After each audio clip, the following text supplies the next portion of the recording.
All right, welcome back to the Tush Mahal. It's Tush coming at you. It's another night, and we're out here to continue on with our 1959 Triumph TR3A Restoration Project. And doesn't that car just look a lot faster with those new rims on there? Well, they're not new. You may recognize these from the Triumph TR4 project. They didn't quite work on the TR4, but they're definitely going to work on this TR3A. Anyway, we're out here tonight to do another project or start another project. We're just about to put the car down off of jack stands to check the door gaps. And we want to make sure the car is on the ground in order to do that. So we put these tires and rims on here because one of the tires was flat on the stock set of rims that we had on it. So we want to make sure it's sitting nice and level. So we put the new old rims on, let's say, and we're just about to lower it down to the ground. And we'll have a look at the door gaps as they sit currently when the car's on the ground, and we'll make a plan in order to fix up these gaps a little bit better. Bring you back in a sec. All right, let's have a look at the current gap situation on the passenger side door first. So we've got it situated and spaced out as we think it needs to be. And all right, here the gap is looking very good at the rear. The height is just about correct as well. The gap is just about perfect. So we're good there, and we're good along the bottom of the door. It's pretty consistent along the bottom of the door as well. So let's have a look at how we're doing at the front here. Let's move the light up a little bit. All right.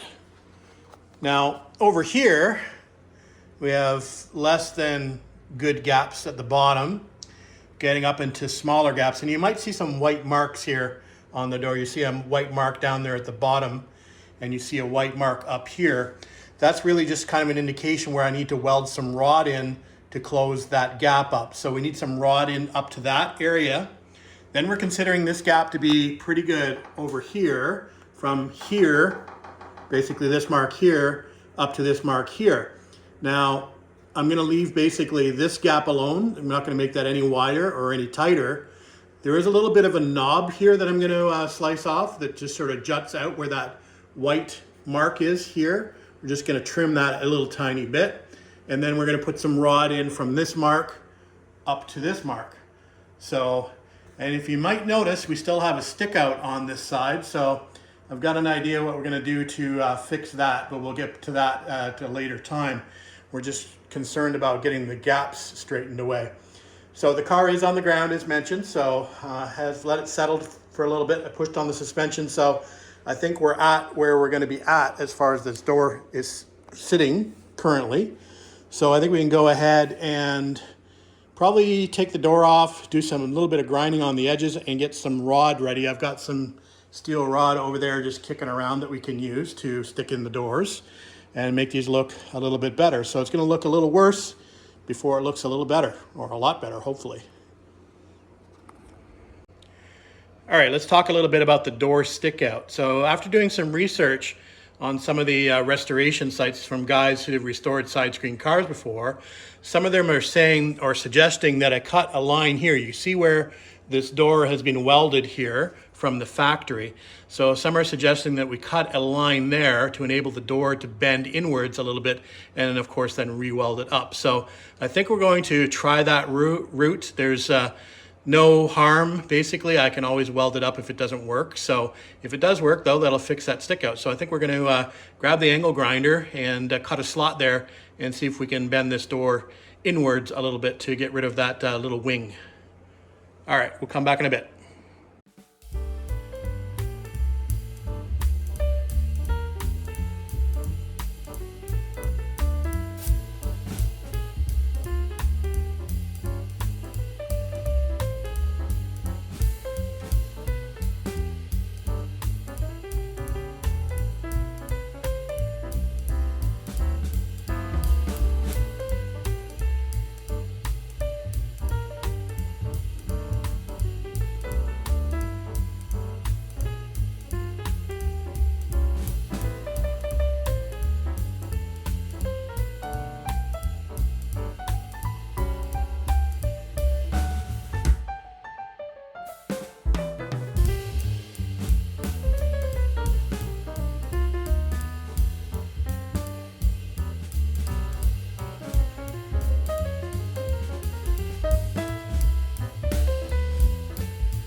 All right, guys, quick update for you. We managed to fix that stick out.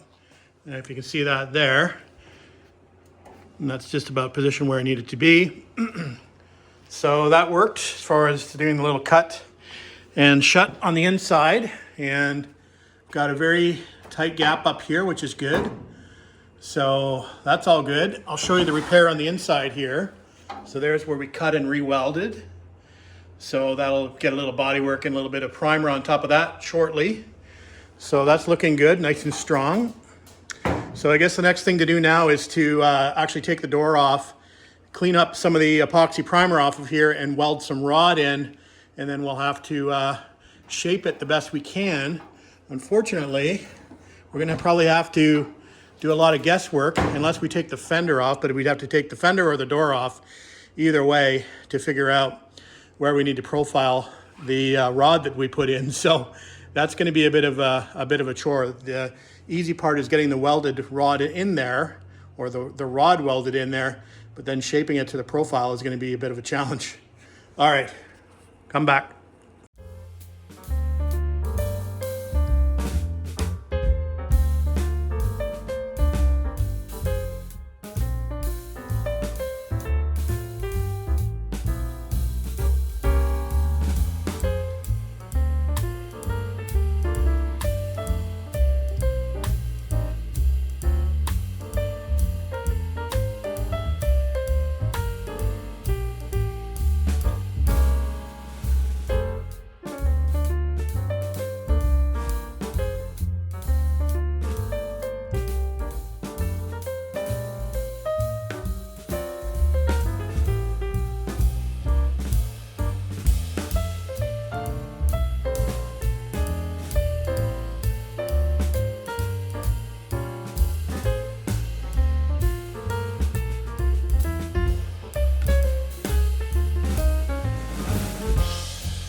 All right, just wanted to give you a quick shot of that rod welded in here along the door edge up to where it needs to be.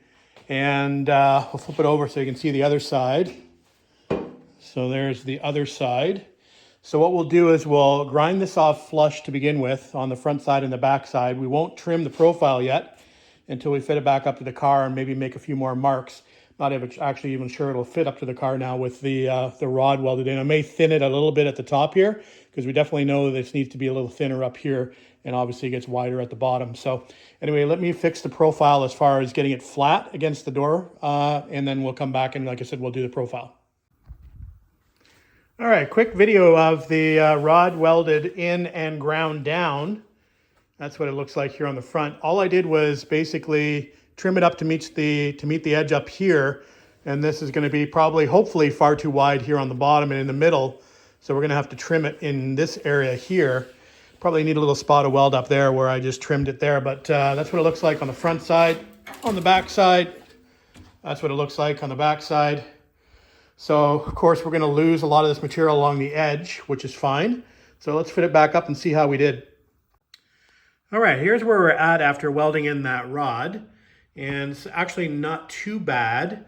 So I've divided this into two sections here. So I think from here to here, I want to widen this gap slightly to match this gap up here. So we'll widen this a little bit and get the profile a little bit better. It gets very narrow right about there. So we'll widen that out a little bit. And of course down here, it's a little too wide. So we need to add a little bit more weld in there, or a little bit more rod. I think I can just do it with weld down here. Now this fender's not exactly perfect here either because of this patch that's been added in, so that's going to throw that line out a little bit, but we'll do the best we can. So take the door off again, add a little weld in below this line, and take a little weld off, or take a little rod off above this line up to here, and then we'll put it back on and see how it fits. A test again, it's a bit of a test of patience, putting the door on, taking it off, putting it on, taking it off. You know how it goes. All right, guys, just coming up to 9:45. I've been out here for a little while. Just wanted to make sure I got this side done tonight so we can tackle the driver's side tomorrow. Okay, let's see where we're at. I did put the latch and catch in on this door, so let's shut it. I did spray a bit of primer just to give you a better indication of where the gaps are at. All right, here's the rear gap. Looking really good. Body line's good. So happy with that. Look at the front. So nice consistent gap all the way from the bottom to the top. That looks good. No more stick out. That looks good. So we're happy with that. So hopefully we can do the same on the driver's side tomorrow. That looks 100% better. Driver's side, probably a little bit more of a challenge, probably in certain areas. Definitely more of a gap up the top on the driver's side, but the gap on the bottom of the door is probably consistent. That's to what we're kind of looking for. And we've got this area in here that definitely needs some work. So we'll fix that tomorrow. The back gap looks pretty good now with the car sitting on the ground. So yeah, a little bit of work to do tomorrow, but nothing foreboding. So look forward to getting out here tomorrow night to finish off the driver's side. All right, see you tomorrow. All right, guys, welcome back to the Taj Mahal. It's the next day, and we're just having a quick look at our progress from yesterday. We did pretty well on the gaps on the passenger side door. So we're hoping to duplicate that effort on the driver's side door. So we're just having a quick look at the moment. And I think what we're gonna do first is we're gonna put that catch in here and get the door latched up and see where we're at with our initial gaps. And then we'll go from there and hopefully make it like the passenger side. All right, the driver's side door is now bolted up and not great. So a couple things. We have the door shimmed back because we had a bit of a gap here at the rear of the door. And as you can see, it's a little wider at the top. So I need to come up with a plan to fix that. So that's number one. I suppose I could weld a bit of rod here in at the rear of the car to fix that gap, but I prefer to see maybe if I can change that gap by just adding a shim to the rear body mount location. Of course, that'll change the relationship of this line here, but I'm gonna attempt to do that first of all and see what happens as far as that's concerned. I just like to close that top gap a little bit more than it is currently. At the front of the car, this is not too bad along the top. We've already discussed this piece in here that needs to be fixed. Now this is a bit of an issue here, how tight this gap is here along the front of the door and fender. So yeah, there's not much I can do here as far as moving the door back any further, because then we start to get into an issue with this line here. And I don't really want to play around too much more with shimming the door back. I've already got it shimmed on the top hinge and the bottom hinge. Now, I'm thinking that I might be able to slide the fender a little bit further forward. Of course, we want to be considerate of this body line down here where the fender fits into. That's obviously going to widen out a little bit as well. The other thing that's kind of interesting is that when I look at the sill attachment points, which are down here, there's 3 bolt-up locations. Well, they are already back of where the fender is actually sitting. So if I shim the fender forward more, it's even going to put those even farther out of alignment. But they're not in alignment now anyway, so I'm probably going to have to do new holes for those anyway. But it's kind of interesting that those holes on the sill are telling me that the fender should be back even further than it is. If I look at the front here, where I repaired this fender, this leads me to believe that this can go forward a tiny little bit to align with where the body tub ends here. So that can go forward a little bit. So it may loosen the fender off and just sort of jiggle it forward a little bit and see if I can gain a little bit of a gap here. And if I can gain a little bit of gap, and I may not have to adjust this area of the door, we may only have to play with this area up in here. So I don't know if that makes sense to you, but I think we'll go after loosening the fender first and see if we can just move that a skosh forward and see if we can get a little bit better gap here without really affecting this bottom line here. So that's my first plan of attack. And then we'll probably go attack this rear of the body tub and shim that up one more shim and see how that affects the body line back here. As far as the line at the bottom of the door, it is a little bit wider here at the rear. I don't know if you're gonna be able to see that or not, than it is at the front. So it is definitely a little wider back here. Anyway, fun stuff. We'll get it figured out. We'll come back. All right, here's where we're at by moving that panel forward a little tiny bit. You can see it opened this gap up a little bit here, but I'm okay with that because it matches basically the line all the way up on the door now. So I'm pretty happy with that. So we've got enough of a gap there, all the way up to here where we need to repair, but I think that is looking good there. So I think what I'm going to do next is I'm going to attack that rear shim and see where we can get to on this gap back here. We'll play around with it a bit. All right, we played around with that rear mount. You can probably see back there, we just added an extra shim and that really didn't help anything. And I am a little bit worried about moving that up any higher because I don't think it's going to help, first of all. But second of all, remember there's that bumper bracket that needs to come through the line with the chassis. And if I move it too much higher, then that's not going to align. So I think we're going to abandon playing around with the rear shims and come back to here. So the other option here for me is to add a little bit of weld at the rear of this door. And the only concern I had was this striker or catch plate being too far in, because you only get so far where it won't actually catch this mechanism here. Right now, it actually catches fine and the door locks. So, but it's not, there's not a lot of material there actually holding the door shut at the moment. So I think what I would prefer to do is maybe weld some rod in and space the catch plate out a little bit just to get a little bit more engagement of the lock mechanism. And I want the door coming open if we hit a bump or something like that. So I think that's what we're going to do. If I look at this line down here, I don't know if you're going to be able to see this very well. If I look at this line down here, it looks like I can actually bring this door gap back a little bit anyway, and obviously make this gap at the top a little bit better. So I think that's what we're going to do. We'll add a little bit of rod here, fix this gap, and then we'll add some rod up in here and fix this gap and go from there. So I guess it's time to break out the welder and do a little sanding to clean up the edges and weld some rod in and do some shaping. All right, let's get to it. All right, here's the plan of action. So for this top area up here, which I've got marked between the lines, we're gonna go with a fairly heavy piece of rod. So we have some 3/16 rod here. I think that's what that says. So fairly thick rod. And then when we get up to this area up here where we need less thickness, we're gonna go to, this is an 1/8 inch rod. So I'll show you the tag for that one. So there's the tag for that one. Just so you guys know what I'm using if you're planning on trying to fix your gaps at all. We'll probably do the same. We'll do the 1/8 inch rod here at the back and go from there. So time to pop the door off and add some weld in.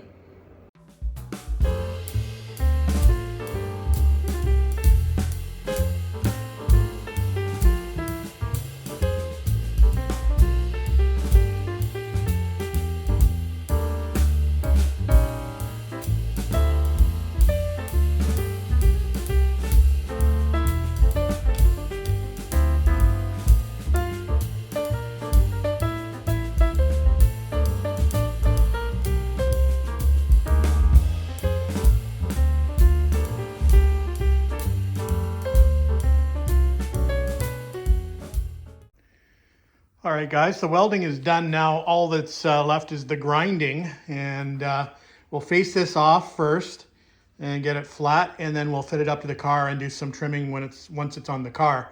So I think it's gonna be okay. I don't know if you can see that over there. Anyway, let's get her ground down a little bit and fit it up. All right, I thought I'd give you a quick look before we grind things down to fit. So here we are where we started our weld up here. And it's looking pretty good. Obviously need to trim here to get some gap back. And obviously in here, there is no gap. And back here, that rod's worked pretty well. Obviously need to trim that a little bit to give more of a gap back here. So we've got something to work with. Might have to drop a little bit more weld in here. We'll see. But let's trim it up and see how we do with what we've put in there so far. All right, just after 8 p.m. and time for a quick update. Got think we've got the gaps pretty much where we want them to be on the driver's door. So let's have a quick look where we're at. So I just added that primer there so you can see the gaps a little bit better. So that is looking pretty good, I would say. Much better than it was. So that's that gap. And then at the rear, got a nice gap there. Lines up nicely. Bottom of the door is not too bad. And then as far as the stick out is concerned, we're good. So yeah, so I'd call that a success. I think they're fairly consistent from passenger side to driver's side. So again, there's the driver's side. Let's take a wander over to the passenger side one last time before we call it a night out here.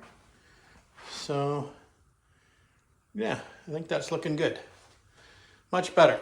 All right, so we'll call the door gaps done, and we'll come out here tomorrow, hopefully after work, and find something else to do. We'll probably maybe swing back to doing a little bit of body work. Maybe we'll continue on doing some body work on this rear fender here, just to get that prepped. As I know, it doesn't need any welding repairs to this, so I'm pretty much safe to be able to work on this rear fender as far as body work concerned. This front fender down the bottom here, I think I might have to do a little bit of work on it. I don't know if you've noticed, but it sticks out or sticks down a little bit lower than it should on the bottom of the sill. So we might have to do a little bit of trimming there.